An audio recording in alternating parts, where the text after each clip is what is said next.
What's up guys? So for today's video, samahan nyo kaming lumusong sa baha. Nag-commute na nga lang kami pa uwi gawa nga ng baha lahat ng madadaanan namin na lugar. Bale ng mga oras nga pala na to nandito kami ngayon sa Olonga po. At dahil nga napansin niya na nakasapatos si Edric, kaya binuhat niya na muna hanggang sa hanggang sa tricycle. At dahil nga sa pagmamadali niya, imbis na magbota, black shoes ang nasuot niya. What? Ay, nako. Nakakatakot nga pala maglakad-lakad dyan lalo na ngayong baha. At baka hindi nyo namamalayan, kanal na pala yung naapakan nyo. Kapag nga pala lulusong kayo sa baha at alam nyo may sugat yung mga paa nyo, magsuot na lang kayo ng bota lalo na uso ngayon ang leptospirosis. At habang naglalakad nga pala ako sa baha kanina, hindi ko napapansin tumatalsik na yung tubig sa akin. Bago nga pala kami uuwi ng Masinloc, ititreat muna kami ni Pia dahil birthday niya. Ang papanoorin nga pala namin dito guys ay Spider-Man. Hindi talaga. Kamot ulo yarn.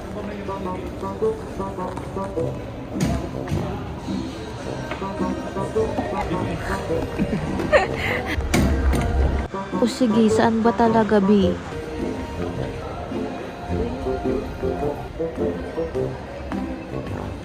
Kapalit mo na akong short. Saan?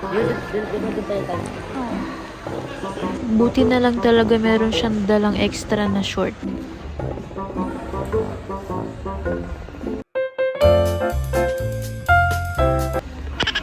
At this moment nga guys, bibili muna kami ng makakain namin and pinauna na namin yung dalawang bata sa loob. Ilang minutes na rin pala kaming late kaya siguro pagpasok namin nagsisimula na yung movie niya. Tapos bumili pa kami. Baby smile. Guys, nabasa ako ng baha. Guys, let's go.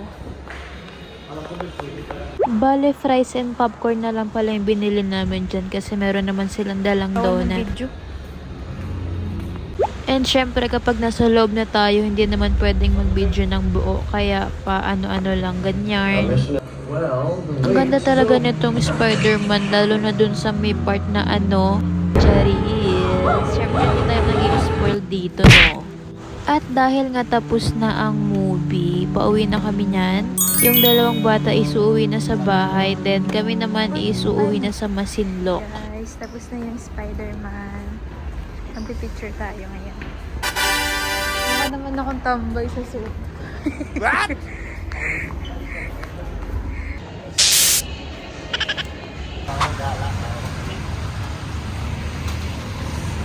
Parang nag-evacuate, babe, ah.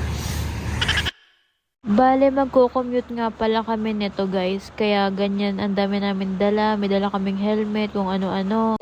Syempre, baha rin yung daan. Masyadong hassle. And syempre, maulan, mababasa kami. Mahirap magkasakit, no? Lalo na pag ganitong panahon. Saka sa ibang lugar kasi na madadaanan namin is hindi nakakadaan yung mga light vehicle. Kaya ayun, hindi kakayanin ng motor talaga.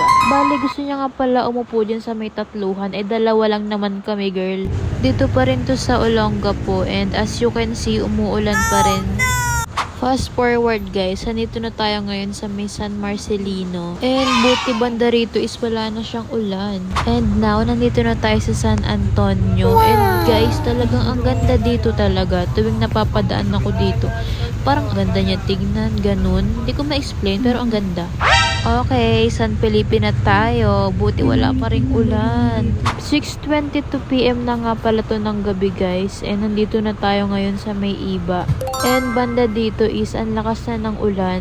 Bumaba nga muna pala siya para bumili ng pastillas and hopia. Ewan ko ba, pero tuwing malapit na kami bababa, doon ako nahihilo. Actually, hindi naman nakakahilo yung aircon. Ang nakakahilo is yung pahinto-hinto siya. Hi, finally, nandito na kami sa Masinloc. And bago ang lahat, syempre bibili muna kami ng ulam namin.